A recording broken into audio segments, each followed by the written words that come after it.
Hello students, today I am teach you the unit 1 of class 10th. Now your 10th board exam is coming. So for this purpose I have created a video for you. Now the first unit is revisiting AI project cycle and ethical framework for AI. In this unit students we will cover the 3 points. First AI project cycle, second introduction to AI domains, and third is ethical framework of AI. So let me start from first AI project cycle.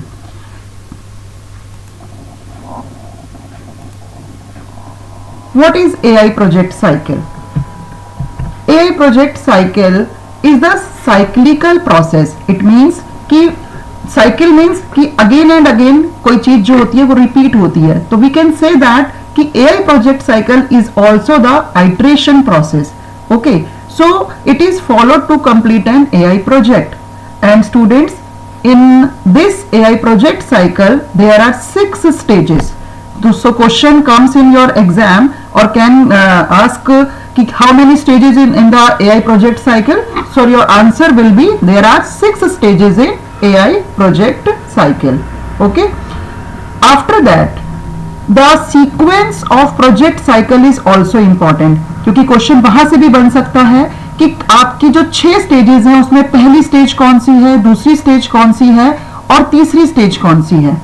तो इसमें सबसे पहले मैं आपको दिखा रही हूं कि एआई प्रोजेक्ट साइकिल में 6 स्टेजेस होती हैं. Right, first stage is problem scoping, second is data acquisition, third is data exploration, fourth is modelling, fifth is evaluation and sixth is deployment.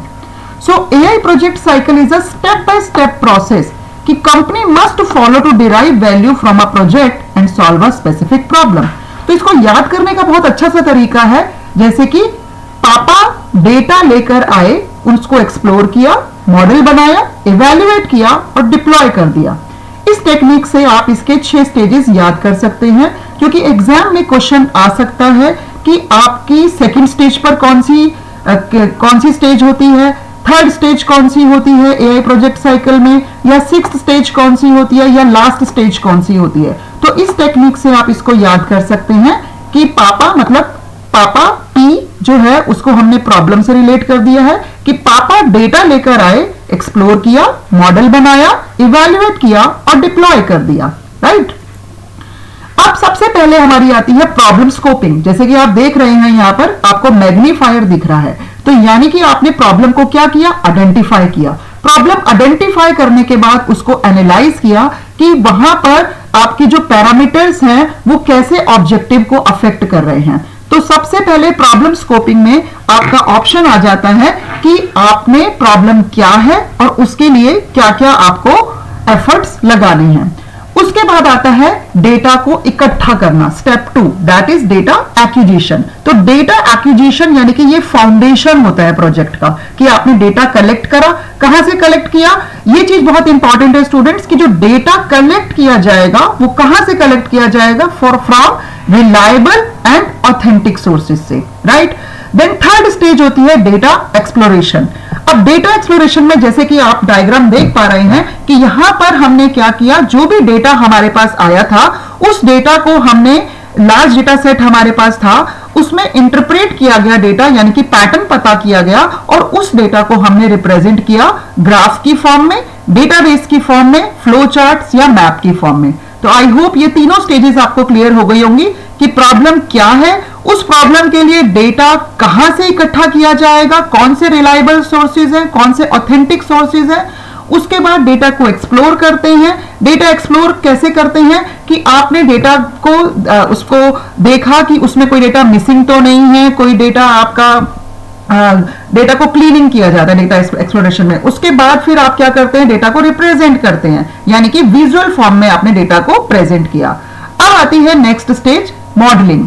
अब मॉडलिंग में आपको डिसाइड करना है कि कौन सा मॉडल आपको लेना है उसको बनाने के लिए, उस प्रॉब्लम को सॉल्व करने के लिए. यानी कि उसमें क्या होता है, हमारे पास बनी बनाई एल्गोरिथम्स होती हैं, तो हमें एल्गोरिथम वो देखनी होती है कि कौन सी एल्गोरिथम हमारे प्रॉब्लम के लिए सूटेबल है और उससे हमें प्रॉपर आउटपुट मिल पाएगा. मॉडलिंग के बाद हमारी फिफ्थ स्टेज होती है इवैल्यूएशन.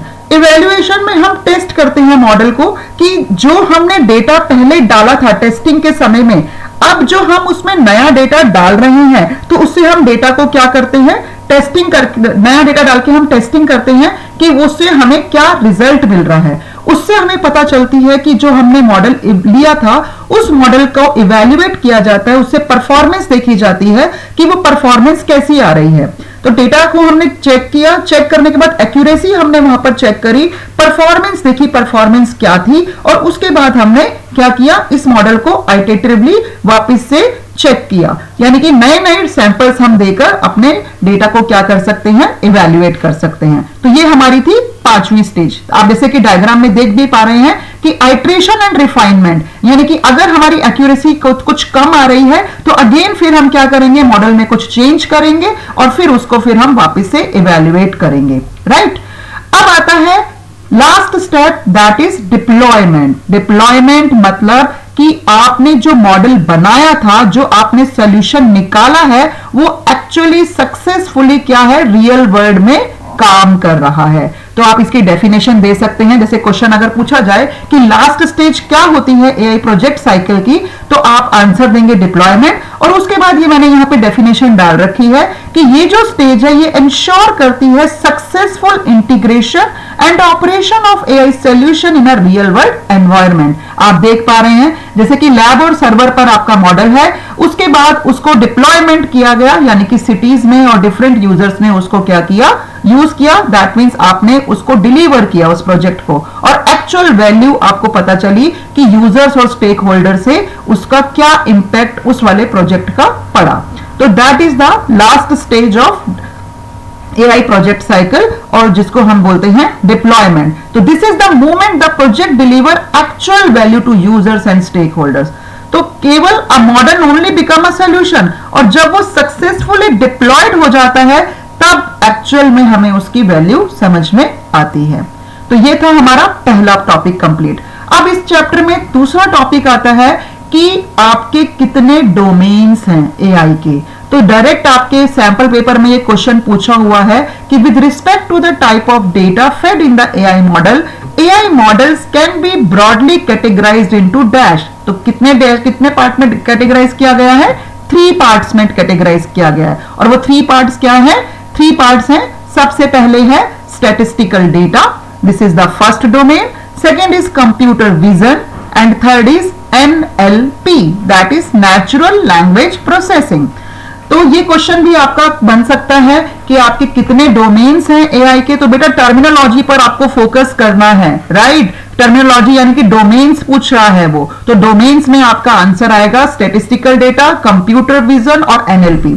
तो स्टैटिस्टिकल डेटा यानी कि आप काम करते हैं किस पर, नंबर पर और डेटा सेट्स पर। तो यहां पर डेटा को डेटा सेट बोला जाता है, ठीक है। जैसे कि आप डायग्राम देख पा रहे हैं यहां पर कि यहां पर आपका जो डेटा से क्या बना, ग्राफ बना, डेटा से आपकी क्या बनी, स्प्रेडशीट बनी, ठीक है। दूसरा आपका डोमेन है क्या, कंप्यूटर विजन। कंप्यूटर विजन में आप क्या करेंगे, विजुअल इंफॉर्मेशन को इंटरप्रेट करते हैं। अब विजुअल इंफॉर्मेशन इमेजेस की फॉर्म में भी हो सकती है, ग्राफिक्स की फॉर्म में भी हो सकती है, वीडियो की फॉर्म में भी हो सकती है।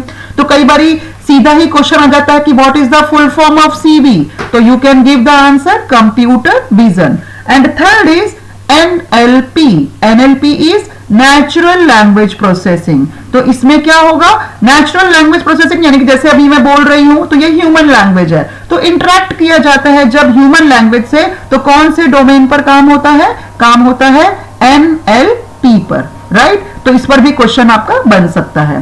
अब आता है अगला कि हम सबसे पहले फर्स्ट डोमेन को पढ़ेंगे, स्टैटिस्टिकल डेटा। तो अगर स्टैटिस्टिकल डेटा को एक्सप्लेन करने के लिए आपका क्वेश्चन पूछा जाए तो आप बता सकते हैं कि जो डोमेन रिलेटेड होता है डेटा सिस्टम से और कलेक्ट करता है न्यूमरस डेटा पॉइंट्स, जिसमें कि आपका क्या करता है, न्यूमरस डेटा पॉइंट्स उसने कलेक्ट करे, मेंटेन करा डेटा सेट को, और फिर उससे मीनिंग निकाला और फिर डिसीजन मेकिंग हुई। जैसे कि मैंने यहां पर एग्जांपल ले रखा है प्राइस कंपैरिजन। आप देख पा रहे हैं मैंने स्मार्टफोन, लैपटॉप, हेडफोन, इनका मैंने क्या किया, एक स्प्रेडशीट बनाई, उसमें मैंने प्राइजेस डाले और मुझे बेस्ट प्राइस जहां से मिल रहा है मैं वहां से ही खरीदूंगी उस वाली चीज को, तो ये प्राइस का कंपैरिजन हो गया। ठीक है, तो ये real world applications price comparison website आप इसमें दे सकते हैं स्टैटिस्टिकल डेटा में, कि आप क्या कर सकते हैं, कंपेयर कर सकते हैं प्रोडक्ट का प्राइजेस मल्टीपल वेंडर से एक ही जगह पर, और उसको फिर आप देख सकते हैं कि कौन सा आपके लिए बेस्ट प्राइस रहेगा। तो एग्जाम्पल इसमें आपकी बुक में भी यही दे रखे हैं, प्राइस ग्रैबर, रेस रनर, जंगली, शॉपजिला, डील टाइम। ठीक है, तो इसको हम यूज कहां पर करते हैं, सेक्टर्स पूछ सकता है कि स्टैटिस्टिकल डेटा कहां यूज किया जाएगा, तो आप एग्जाम्पल दे सकते हैं टेक्नोलॉजी में, हॉस्पिटैलिटी में, ऑटोमोबाइल्स में। ठीक है, तो ये सब इसका क्या हो गया, पूरा एक क्वेश्चन तैयार हो गया कि स्टैटिस्टिकल डेटा क्या होता है, इसका क्या फंक्शन है, किस सेक्टर में काम आएगा और क्या एग्जाम्पल्स है।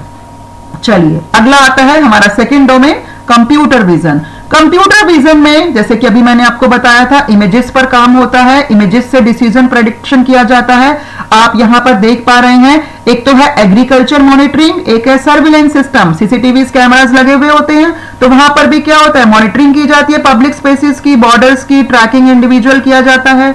एग्रीकल्चर मॉनिटर में हम क्रॉप्स की मॉनिटरिंग करते हैं कि पेस्ट डिटेक्शन किया जाएगा, यील्ड का एस्टिमेशन किया जाता है कि किस तरह से आपकी यील्ड वो जो क्रॉप का वो रहेगा वो क्या रहेगा, अच्छी रहेगी, कहीं कोई इसको हार्मफुल तो नहीं हो रहे कोई पेस्टिसाइड्स इसको, तो वो सब चीजें एग्रीकल्चर की मॉनिटरिंग आपको पता है ड्रोन से की जाती है। तो ये सब किसकी एप्लीकेशंस है, ये सब सीवी की एप्लीकेशंस है। तो एक्वायरिंग करना, स्क्रीनिंग करना, फिर एनालाइज करना, उसके बाद आइडेंटिफाई करते हैं, देन एक्सट्रैक्ट करते हैं। सेकेंड डोमेन के बाद हमारा तीसरा आता है एनएलपी। एनएलपी जैसे कि अभी बताया, नेचुरल लैंग्वेज प्रोसेसिंग, कि अगर आपको इंटरेक्शन करना है कंप्यूटर्स और ह्यूमन के बीच में नेचुरल लैंग्वेज के फॉर्म में, तो आप क्या यूज करेंगे, एनएलपी यूज करेंगे। तो इसका ऑब्जेक्टिव क्या होता है कि एक तो ये रीड करता है और डीसिफर करेगा, यानी कि कन्वर्ट करेगा कोड को, ताकि ह्यूमन लैंग्वेज को अंडरस्टैंड किया जा सके। अब आप इसका डायग्राम देख सकते हैं कि सबसे पहले आपका मिक्स्ड टेक्स्ट इनपुट गया, आप देख रहे हैं ये फनल के अंदर क्या जा रहा है, डेटा जा रहा है। एनएलपी प्रोसेसर ने स्ट्रक्चर डेटा अलग कर दिया और उसके बाद जो सॉर्टेड क्लीन टेक्स्ट था उसको सेपरेट कर दिया। इसकी रियल वर्ल्ड एप्लीकेशंस क्या हो सकती है, एग्जाम्पल अगर एग्जाम में पूछा जाए तो आप बता सकते हैं ईमेल फिल्टर्स हैं, मशीन ट्रांसलेशन है, ये सब आपके किसके हैं, एनएलपी के एग्जाम्पल्स हैं। इसमें ईमेल फिल्टर में हमें पता चलता है कि स्पैम मेल है या स्पैम मेल नहीं है, इनबॉक्स में जो भी मेल्स आई हुई होती हैं। मशीन ट्रांसलेशन में हमारा ऑटोमेटिकली कन्वर्ट हो जाता है टेक्स्ट लैंग्वेजेस के बीच में, गूगल ट्रांसलेट इसका बहुत अच्छा सा एग्जाम्पल है। तो ये हमारा एनएलपी का पार्ट हो गया। तो आई होप कि आपको ये तीनों डोमेन्स क्लियर हो गए होंगे। तो हमने दो चीजें अपने चैप्टर्स की कवर कर ली हैं, एक तो एआई प्रोजेक्ट साइकिल और एक 3 डोमेन्स। अब अगला टॉपिक हमारा आता है एथिकल फ्रेमवर्क। ठीक है, एथिकल फ्रेमवर्क फॉर एआई क्या होता है कि सबसे पहले मैं बताती हूं कि फ्रेमवर्क क्या है। तो फ्रेमवर्क होता है सेट ऑफ स्टेप्स जो कि हेल्प करता है solve a problem in an organised और सिस्टमैटिक वे। ठीक है, जैसे कि अगर आपको कोई भी टास्क करना होता है, मैथमेटिकल कोई क्वेश्चन करना होता है, तो आप उसके स्टेप फॉलो करते हैं। इन द सेम वे यहां पर भी फ्रेमवर्क क्या है, it is a step by step guidance. ठीक है, किसी भी प्रॉब्लम को सॉल्व करने के लिए जो भी स्टेप बाय स्टेप गाइडेंस हम प्रोवाइड करते हैं सिस्टमैटिक वे में, दैट इज कॉल्ड फ्रेमवर्क। ठीक है, तो अगर आपसे क्वेश्चन पूछा जाए व्हाट इज फ्रेमवर्क, तो आपको ये की पॉइंट्स उसमें जरूर मेंशन करने हैं कि एक तो ये step by step guidance provide करता है, डिसीजन मेकिंग में हेल्प करता है, नथिंग इज मिस्ड, इसमें सब कुछ आपका कवर हो जाता है, स्ट्रक्चर्ड अप्रोच होती है। तो जैसे कि अभी हमने एआई प्रोजेक्ट साइकिल पढ़ी, तो वो भी क्या है, it is also a framework, क्योंकि वो भी क्या था, स्टेप बाय स्टेप प्रोसेस था। ठीक है, 6 स्टेप्स थे और वो 6 के 6 स्टेप्स किसमें थे, सीक्वेंस की फॉर्म में थे। ठीक है, अब आता है एथिकल क्या होता है। तो व्हाट आर एथिक्स, सबसे पहले हम एथिक्स पढ़ते हैं कि एथिक्स क्या है। एथिक्स हमें पता है, एथिक्स क्या होते हैं, मोरल वैल्यूज, जिससे कि हम डिसाइड करते हैं कि क्या चीज सही है और क्या चीज गलत है। ठीक है, जैसे कि हमने कहा कि नहीं, जैसे एग्जाम के समय में इंस्ट्रक्शन दी जाती है कि नॉट चीटिंग इन एग्जाम। ठीक है, not sharing someone private data, social media पर जब हमें कोई चीज शेयर करता है हमारे रिलेटिव या फ्रेंड सर्किल में, तो कहते हैं ना कि इसको आप शेयर मत करना आगे, या हम अपनी प्रोफाइल विंडो को, प्रोफाइल पिक्चर को क्या रखते हैं, प्राइवेट करके रखते हैं, लॉक करके रखते हैं। तो ये सब क्या है, ये एथिक्स हैं। Respecting others, these all are ethics, कि क्या हम, यानी कि मोरल वैल्यूज जो कि ये डिसाइड करता है कि क्या चीज सही है और क्या चीज गलत है। अब आता है कि एथिकल फ्रेमवर्क क्या है। फ्रेमवर्क हमने पढ़ लिया कि स्टेप बाय स्टेप गाइडेंस होती है, और एथिक्स भी हमने पढ़ लिया कि क्या चीज सही है और क्या चीज गलत है। तो एथिकल फ्रेमवर्क का अगर आपसे क्वेश्चन पूछता है तो आप सिंपल सी ये डेफिनेशन दे देंगे कि ethical framework step by step guidelines है जो कि हेल्प करती है और वो इंश्योर करती है कि जो एआई सिस्टम आपका बना है उसमें जो डिसीजंस लिए जा रहे हैं वो किसी को हार्म नहीं पहुंचाएंगे और वो मॉरल वैल्यू को फॉलो करेंगे। तो ये हमारी कंप्लीट डेफिनेशन बन जाती है एथिकल फ्रेमवर्क की। इसके बाद क्वेश्चन आता है कि why we need ethical framework, क्योंकि फ्रेमवर्क तो प्रोवाइड कर रहा है systematic approach to complete a complex moral dilemmas, कि अगर कॉम्प्लेक्स सिचुएशंस हैं तो उसमें कैसे अपने को काम करना है, तो उसका हमें step by step guidance provide करता है। अब इसी फ्रेमवर्क से while building तो we avoid unintended outcomes before they take place, कि कोई भी जो हमारे फेवर में नहीं है आउटकम्स कि वो चीज उसको हम क्या करें, अवॉइड करें, क्योंकि हमें रिस्पेक्ट करना है यूजर के राइट को, हमें सेफ रहना है, फेयर रहना है, प्रोटेक्ट करना है यूजर की प्राइवेसी को और ट्रांसपेरेंट वे में काम करना है, राइट। इसके बाद आता है कि एथिकल फ्रेमवर्क को 2 पार्ट्स में डिवाइड किया गया है। ये भी अगेन एक इंपॉर्टेंट क्वेश्चन बन जाता है, एक तो सेक्टर बेस्ड है, एक वैल्यू बेस्ड है। तो सेक्टर बेस्ड फोकस करता है स्पेसिफिक इंडस्ट्रीज पर, और वैल्यू जैसे कि वैल्यू एजुकेशन दी जाती है बच्चों को, यानी कि मोरल वर्थ, फोकस किया जाता है मोरल वर्थ पर, ठीक है। और सेक्टर बेस्ड यानी कि स्पेसिफिक इंडस्ट्री के अंदर जब हम यूज करते हैं तो वो हमारा सेक्टर बेस्ड हो जाता है, जैसे कि बायो एथिक यानी कि हेल्थ केयर में तो एड्रेस पेशेंट प्राइवेसी और डेटा सिक्योरिटी, फाइनेंस के अंदर यूज करना तो फाइनेंस भी एक सेक्टर हो गया, गवर्नेंस एक सेक्टर हो गया, लॉ एनफोर्समेंट एक सेक्टर हो गया, एजुकेशन में अगर यूज कर रहे हैं तो वो भी एक सेक्टर है, ठीक है। इसी तरह वैल्यू बेस्ड में ह्यूमन के राइट की केयर करना, that is right based. Maximum benefit मिल रहा है कि नहीं मिल रहा है, अगर सपोज मैं बात करूं हेल्थ केयर की, तो हेल्थ केयर में कि जो उसके राइट्स हैं, हॉस्पिटल में अगर वो पेशेंट एडमिट हुआ है तो उसको राइट है कि उसको जानने का कि कौन सी उसको थेरेपी दी जा रही है, कौन सा उसको ट्रीटमेंट दिया जा रहा है, तो ये ह्यूमन राइट है। यूटिलिटी बेस्ड, अब वो उसमें वही वाली चीज ऑप्ट करेगा जहां पर उसको मैक्सिमम बेनिफिट हो रहा होगा, और अगर कहीं पर थोड़ा बहुत हार्म है तो वो कोशिश करेगा कि कम उसको हार्म हो लेकिन बेनिफिट ज्यादा हो। वर्च्यू बेस्ड यानी कि करेक्टर्स, इंटेंशंस को ध्यान में रखना, ठीक है। बिहेवियर बेस्ड वो हो जाता है आपका। तो ये आपका हो गया एथिकल फ्रेमवर्क का 2 पार्ट में कैटेगराइजेशन, सेक्टर बेस्ड और वैल्यू बेस्ड, ठीक है। इसके बाद 5 कोर प्रिंसिपल हैं एआई एथिक्स के, जैसे कि नॉन मेलिफिशियंस यानी कि दूसरे को हार्म नहीं करना, नेगेटिव कॉन्सिक्वेंसेस को अवॉइड करना, बेनिफिशियंस मतलब बेनिफिट यानी कि प्रमोट करना, मैक्सिमाइज वेलबींग और वेलफेयर को, autonomy, respect individual rights to make informed decision, ठीक है। और 4th है हमारा justice, ensure equitable treatment and avoid bias, सबके साथ इक्वली ट्रीटमेंट करना, कोई भी बायस्ड हमने नहीं दिखाना वहां पर कि ठीक है कि ये वाला तो जो है जैसे कि हमने कोई उसमें डेटा लिया, अब उसमें वो क्या कर रहा है, हमारा रिजल्ट बायस्ड दिखा रहा है कि मेल्स के लिए तो रिजल्ट दिखा रहा है और फीमेल्स के लिए नहीं दिखा रहा, नहीं, उस चीज को नहीं देखना, हमें इंश्योर करनी है इक्विटेबल ट्रीटमेंट और बायस को हमें क्या करना है, अवॉइड करना है। ट्रांसपेरेंसी होनी चाहिए कि एआई सिस्टम अंडरस्टैंडेबल हो, एक्सप्लेनेबल हो, ऐसा नहीं कि कोई भी चीज उसमें हाइड करके हम उसको यूज करें, नहीं, सबको क्लियर होना चाहिए कि इस तरह से ये एआई सिस्टम हमारा बना गया है। तो चैप्टर में सभी चीजें हमने कवर कर ली हैं और यहाँ पर केस स्टडी एक हम डिस्कस कर रहे हैं, जैसे कि हमारा क्या है, एआई को हमने यूज करा पेशेंट केयर ऑप्टिमाइजेशन में, help identify high risk patient. However, due to inaccurate data, algorithm create unfair patterns, compromising patient health. तो अगर डेटा हमें सही नहीं दिया जाएगा और उसमें डेटा एक्यूरेट नहीं होगा तो जो एल्गोरिथम है, जो भी मशीन को ट्रेंड कर रही है एल्गोरिथम, वो क्या करेगा, रिजल्ट प्रॉपर नहीं देगा। तो यहाँ पर बायोएथिक्स क्या फिक्स करती है कि यूजर को पता होना चाहिए कि कैसे एल्गोरिथम फंक्शन कर रही है, कोई भी हार्म नहीं होना चाहिए, है ना। दूसरी चीज मैक्सिमम बेनिफिट मिलना चाहिए और आपको डिस्ट्रीब्यूट केयर होनी चाहिए equally without compromising the person और regardless of the background. Okay, तो ये हमारा क्या हो गया, ये एक केस स्टडी को हमने यहाँ पर डिस्कस कर लिया है। और यहां पर रेस्पॉन्सिबल क्रिएटर चेकलिस्ट में मैं वापस से वही बोलूंगी कि हमने यहां पर सबसे पहले फॉलो करना है 6 स्टेजेस का साइकिल। उसके बाद फिर हमने देखना है कि हमने राइट डोमेन को यूज करना है कि हमारा जो डेटा हम ले रहे हैं वो डेटा हमारा किस पर काम करेगा, यानी कि वो किस नेचर का है, किस डोमेन में वो जाना चाहिए, वो स्टैटिस्टिकल में जाना चाहिए, वो सीवी में जाना चाहिए या एनएलपी में जाना चाहिए। उसके बाद हमने ये डिसाइड करना है कि अप्लाई करना है फ्रेमवर्क की सेफ्टी और फेयरनेस के लिए, कि जो भी हमने एथिकल गाइडलाइंस एस्टेब्लिश करी और इंटीग्रेट करी उसमें रिस्क असेसमेंट टूल हमने लगाया और उससे ये इंश्योर करा कि वो बेनिफिशिएंट है, फेयर है और ट्रांसपेरेंट सिस्टम है।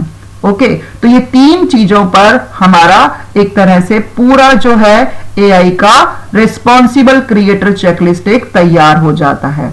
राइट, तो ये एक स्मार्ट सिस्टम बन जाता है और एक राइट सिस्टम बन जाता है।